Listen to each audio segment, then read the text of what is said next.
दिल पे जब बड़ा बनेगा तो ये सेवादार बताएंगे। तो उसे वाकई अपने आप में वो एक अलग चीज़ है, बहुत ही फायदेमंद है। बड़े बड़े डॉक्टर इस बात को स्वीकार करने लगे हैं। तो आदमी बना ही शाकाहारी है, शाकाहार के लिए। और धर्म भी कहते हैं मांस मछुरिया खात है, सुरापान के हेत ते नर जड़ से जाएंगे जो मूली का खेत। जमींदार भाई जानते हैं गाजर मूली बो दो खेतों में, और जब उस फसल को लेते हैं तो खेत में बकाया क्या रहता है? कुछ बाकी चीज रह जाती है? जी नहीं, क्योंकि वो गाजर मूली को खींचते हैं तो वो खेत में कुछ भी नहीं रहता। उसी तरह जो मांसाहार का आहार करते हैं वो मालिक की निगाह से दूर हो जाते हैं और जन्मों जन्मों के चक्कर में फेर में अटक जाते हैं, निशान उनका खत्म हो जाता है। इसलिए मांसाहार नहीं करना चाहिए। आज दुनिया के बहुत से लोग, बहुत जगहों पे ऐसा होने लगा है, आदमी आदमी का मांस खाने लगा है। बच्चों को, छोटे से बच्चे होते हैं, मां के गर्भ से निकाला जाता है, उनका कहीं सूप बनाते हैं, कहीं अचार बनाते हैं, कहीं डिब्बा बंद मांस बनाया जाता है। उसमें आदमी के बच्चे को साफ करता है काट के, फिर उसको तलता है, भूनता है। डिब्बा बंद मांस औरतें भी खरीदती हैं, आप देख सकते हैं। इनका अचार तक डाला जाता है छोटे से बच्चे का। माँ के गर्भ से 5 महीने का होता है तब उसको निकाला जाता है। जी आप देख सकते हैं कैसे ये मांस खाया जा रहा है। तो बेहद दर्दनाक है ये मंजर। अगली तस्वीर में आप देखेंगे कि कैसे उन बच्चों का सूप बनाया जाता है। उन बच्चों को साबुत ही उबालते हैं, जैसे टमाटर का बाकी और वेजिटेबल सूप बनता है, इसी तरह उनको उबाला जाता है और उनका सूप, खोपड़ी का, शरीर का निचोड़ के सारा सूप बना देते हैं, स्किन वगैरह उतार के, जो भी फालतू की चीज़ें, हड्डियाँ निकाल के। आप देख सकते हैं एक प्याली में नन्ही सी खोपड़ी भी है इस फोटो में। क्या हाल है! क्या राक्षस तौबा नहीं करते होंगे? ये तो हमारे भी बाप है, ऐसा तो हमने कभी सोचा भी नहीं। कहते हैं इसमें ताकत बड़ी होती है, जो कि बकवास है, सब झूठ है, ये सही नहीं है। आप देख सकते हैं किस तरह से इंसानियत का नाश हो रहा है। अपने देश में देखते हैं जब 2 लड़कियां हैं या एक लड़की तीसरी आने वाली हो तो उसका अबॉर्शन, सफाई करवा देते हैं, और वो सफाई उस बच्ची को या तो गर्भ में ही इंजेक्शन लगाते हैं या फिर उसके टुकड़े टुकड़े कर दिए जाते हैं। यहाँ ऐसे सत्संगी बैठे हैं जिन्होंने अपनी बेटी को बेटे से बढ़ के प्यार दिया और बेइंतहा खुशियां वो ले रहे हैं। हमें बड़ा गर्व है ऐसे लोगों पे, ऐसे माँ बाप पे, कि जिन्होंने अपने सदगुरु की बात को निभाया। कोई और बच्चा नहीं लिया कि ठीक है बेटी हो गई, ठीक है, ये बेटी को ही सब कुछ माना। तो भाई आइंदा आप कोई भी ना तो भ्रूण हत्या करेंगे ना करने देंगे, ये आपसे प्रार्थना है। तो आप हाथ खड़ा करके कसम खाएं कि हम किसी भी किस्म की कोई भ्रूण हत्या नहीं करेंगे ना करने देंगे।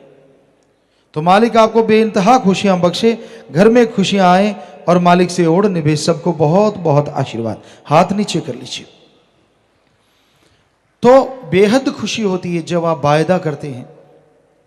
आप नहीं करते कोई बात नहीं, करने भी ना दें, आजकल कानून बन गए हैं। बल्कि हम सारी साथ संगत से कहते हैं कहीं भी कोई बेटी को मारने जा रहा है आप उससे ले लीजिए और हमें दे दीजिए। आपको पता है यहाँ शाही बेटियां बसेरा है, उनका पालन पोषण करेंगे, एसी रूम से इनके, बढ़िया गाड़ियों पे स्कूल जाते हैं। तो जहां हमारी करोड़ों बेटियां हैं, कुछ और बेटियां आ जाएंगी तो कुछ फर्क पड़ने वाला नहीं। ये आपसे गुजारिश है। तो भाई ये मांसाहार इंसान को शैतान बना रहा है। फिर तीसरा परहेज, पर नारी पैनीश्वरी मत को इलायो अंग, रावण के 10 शीश गए पर नारी के संग। इस्लाम धर्म में पवित्र कुरान मजीद शरीफ में लिखा है, जायज रिश्ता अख्तियार करो, नाजायज रिश्ता दोज़ख की आग में जलाएगा। अगर ऐसी हरामखोरी करोगे तो दोनों जहां में दोजख की आग जलाती रहेगी। यानी कैरेक्टरफुल बनिए। आप पति पत्नी का रिश्ता जायज है, इसके अलावा कोई भी रिश्ता कहीं भी आप इस तरह का जोड़ते हैं तो वो नाजायज है। ऐसा ना करें, ये महापाप है। 1 लाख पूत 1.25 लाख नाती, 13 घर दिया न बाती। जिसके 1 लाख बेटा 1.25 लाख नाती थे, उसने सीता जी को उठाया पर नारी, तो उसका हश्र क्या हुआ? क्योंकि सीता जी नहीं चाहते थे, वो तो अपने राम के पुजारी थे, और रावण ने उठाया, जबरदस्ती की उसके साथ, और फिर उसका हश्र 1 लाख पूत 1.25 लाख नाती, 13 घर दिया न बाती। तो ऐसा हश्र हुआ, इतना बुरा हश्र हुआ। और ये बात हकीकत में है, यही सच्चाई है। सिख धर्म में भी आता है, रिश्ते इंसानों में होते हैं, पशुओं में न के बराबर। जिस दिन आदमी पशु बनेगा, इधर भी नरक उधर भी नरक। और एड्स या भयानक बीमारियां जो आ रही हैं, ये पशु से आई हुई बीमारियां हैं। आदमी यहां भी भोग रहे हैं और आगे भी भोगेंगे। 80-80, 100-100 किलो के नौजवान आते हैं, यहां कई बीमार आते हैं, 40 किलो वजन रह गया, नर कंकाल, मौत मांगते हैं, मौत नहीं मिलती। ऐसी भयानक बीमारियां। तो ये बुरे कर्म ना करो। ये हमारे दाता रहबर मालिक, कुल मालिक रहबर साईं मस्ताना जी महाराज, शास्त्र राम जी महाराज ने हमें शिक्षा दी, और अब वो ही बुलवा रहे हैं। हम तो खाकसार चौकीदार आपके सेवादार हैं जी। तो इन बुराइयों से परहेज करो। और आज आपको ये बताएं, यहां तक बेटियों की चर्चा हुई, हम दावे से कहते हैं, अपने तजुर्बे से कहते हैं, सतगुरु हर तरह का तजुर्बा करवा रहा है। हमने बेटे भी बना बना देखे, सभी बेटे हैं आप, और बेटियां भी, तो बेटे भी कम नहीं हैं। पर अगर ये समाज को देखें, ये समाज पुरुष प्रधान है, इसमें बेटे आगे आ रहे हैं। कोई छोटी बात तो नहीं, बहुत बड़ी बात है। लेकिन हमारी बेटियां जो परमार्थ में, सेवा में, नेक कामों में आगे बढ़ रही हैं, ये बेमिसाल बात है, बेमिसाल।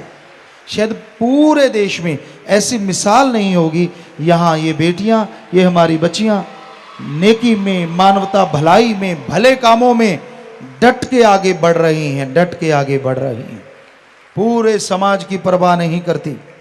क्या क्या इल्जामात नहीं लगाए जाते इन पे, क्योंकि लड़की पे लगाना बड़ा आसान होता है, उस पे थोप देना, ये ऐसी है, ये वैसी है, ये वो करती है, ये फलां करती है। लड़की किसी को कहे तो भी लोग मानते जल्दी हैं। क्या क्या नहीं किया गया, समझदार को इशारा काफ़ी। लेकिन इनके हौसलों को कोई राई भर ना डुला पाया, और मालिक से दुआ ना कोई डुला पाए। इतनी हिम्मत मालिक ने दी, इतनी रहमत है, जो मानवता के लिए निकल लिए। बेप्रवाह जी ने वचन फरमाए हैं, बन के प्रेमी फिर दिल नू डुलाउणा की, अगे नू बधा के पैर पिछे नू हटाउणा की।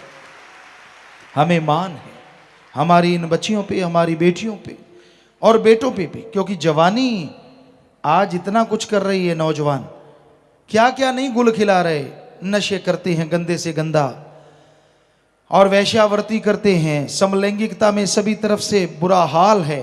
पर धन्य ये जवानियां दोनों तरफ की जो इतनी आगे बढ़ रही हैं।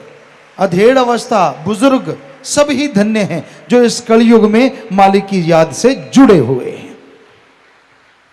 तो ये कोई छोटी बात नहीं है प्यारी साध संगत जी, बहुत बहुत बड़ी बात है कि ये हमारे बेटे, ये बेटियां, सब लोग इतना मालिक के नाम पे, परमार्थ में, तन मन धन से हर क्षेत्र में तरक्की कर रही हैं, और हर तरह का मुसीबत पहाड़ जैसी भी आती हैं उसको चकनाचूर करते हुए राम नाम के मार्ग पे बढ़ रही हैं और बढ़ती रहेंगी। दोनों तरफ से ये रूहें बढ़ रही हैं, दोनों तरफ से, आदमी है, औरत है। जिसको राम नाम की लौ लग जाए, अरे बुल्ले को कंजरी कहा गया। पता नहीं इतिहास में कितनी भक्त औरतें हुई जिनको वैश्या का नाम दिया गया। लेकिन वो मालिक के प्यार में ऐसी नाची कि मीरा बन के आज उनका नाम इतिहास में अमर हो गया और इनका अमर होता रहेगा। ये समाज बड़ा दोगला है। तो भाई इस समाज का कुछ भरोसा नहीं, अपना उल्लू सीधा करने के लिए ये क्या से क्या बना दे। लेकिन यकीन मानिए, राम नाम अल्लाह मालिक की भक्ति इबादत करने वालों का काल महाकाल ना बाढ़ बांका कर सका और ना कर पाएगा। ये बेपरवाह जी के वचन हैं, शायद पुराने सत्संगियों ने सुने होंगे कि तीनों वचनों पे पक्का हो, सुमरन करता हो, सेवा करता हो। बेपरवाह जी ने एक सत्संग में, शायद पंजाब साइड में, कहीं ये वचन फरमाए कि उसका तो एटम भी कुछ नहीं बिगाड़ सकता। ये कोई मामूली बात नहीं, इतने बड़े वचन। साईं मस्ताना जी महाराज ने तो कितने वचन सच्चे सौदे के मुरीदों के लिए लाके दिए। ऐसी गिफ्ट, ऐसा तोहफा जो मुरीद कल्पना भी नहीं कर सकता, इतना कुछ बख्श के लाए कि जी गरीबी ना रहे, अमीर हो जाएं। और यहाँ कितने सत्संगी बताते हैं, मेरे पास साइकिल था, मेरे पास कुछ भी नहीं था, ढंग का घर नहीं था, कोई सोच ही नहीं थी, और मालिक ने हवा में उड़ार करवा दी, कारों पे बिठा दिया, पता नहीं क्या से क्या बख्श दिया, और वो बख्शते रहेंगे। तो भाई हकीकत हम कोई अपनी बड़ाई नहीं कर रहे, अपने मालिक दाता रहबर की, जिन्होंने सच्चा सौदा बनाया। और धन्य वो मुरीद आप सब, धन्य माँ बाप जो लगातार दृढ़ता से इस पे चले आ रहे हैं और कई गुना बढ़ के चलेंगे, और मालिक का तो सैकड़ों करोड़ों गुना हो सकता है आने वाले टाइम में। ये रहमो करम बढ़ता जाए, कुछ पता नहीं। तो अंदर बाहर से झोलियां भरती रहेंगी। जो राम नाम के पुजारी हैं, बस वचनों पे रहिए। तो हमारा कहने का मतलब, क्या लड़के क्या लड़कियां आप रोजाना देखते हैं, कुछ दिनों से तो खास करके तन मन धन से ये परमार्थ में एक दूसरे को पिछाड़ने में लगे हुए हैं। वो पल पल की भक्ति मालिक मंजूर कर लेता है। जब ये स्कीम लड़ाते हैं, कैसे करें, क्या करेंगे, क्या नहीं करेंगे, तो कबीर जी ने कहा था हर श्वास सुमरण ऐसे करवाता है मालिक, जब करवाने पे आ जाए। सारे सोचते थे, कई बच्चे ये हमसे पूछा करते थे, पिताजी ये कैसे संभव हो सकता है, पल पल का सुमरण तो हो ही नहीं सकता। तो ऐसे करवा लेता, वो करवाने वाला डाडा है। इनकी स्कीम चलती है, ये करेंगे आपा बैठ के, वो करेंगे, इस तरह से करेंगे, फिर उधर वाले ये ना कर जाएं, और इधर वाले सोचते हैं उधर वाले ना कर जाएं। सबका कुछ ना कुछ चोंच में चलता ही रहता है। और ये चले तो ये जगह, जो बेपरवाह ने बोला सचखंड का नमूना, वाकई आपको सचखंड के नज़ारे भी मिलने शुरू हो जाएं। तो ये आपकी भावना है। तो घोर कलयुग में आप जो परमार्थ में, नेकी में, भलाई में आगे बढ़ रहे हैं, ये बेमिसाल है।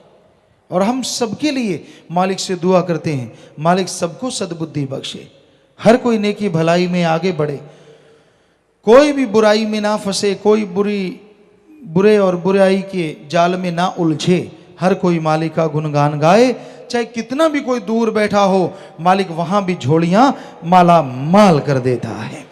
और जो सत्संग में लगातार चल के आते हैं, रूहानी मजलिसों में आते रहते हैं, कहना ही क्या है, बस जब बैठो भावना शुद्ध रखो, मालिक से लिप जोड़ के रखो, यहाँ किसी भी तरह की अलग तरह की हरकत ना करो, ध्यान मालिक से जोड़ो, तो वो पता नहीं क्या कुछ आपका पल पल का मालिक मंजूर करेगा। ये मालिक कहने सुनने से परे रहमत कर रहा है।